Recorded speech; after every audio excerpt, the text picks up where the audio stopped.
يا فتك بتاع الحديث على خاطر عندي واحد صديقي وجرساس في البلاد والدنيا مدعوكه. اسمه يبدا بحرف الراء وما تقولش قيس. قيس سعيد.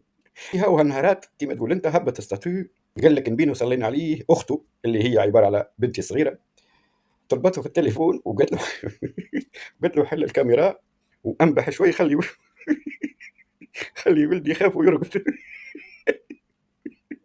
لا اله الا الله. انا ما لقيت كيفاش نواسيه. قلت له خدمه النهار ما فيها عاد يصير على الرجال وتشحت. والله يا لطف.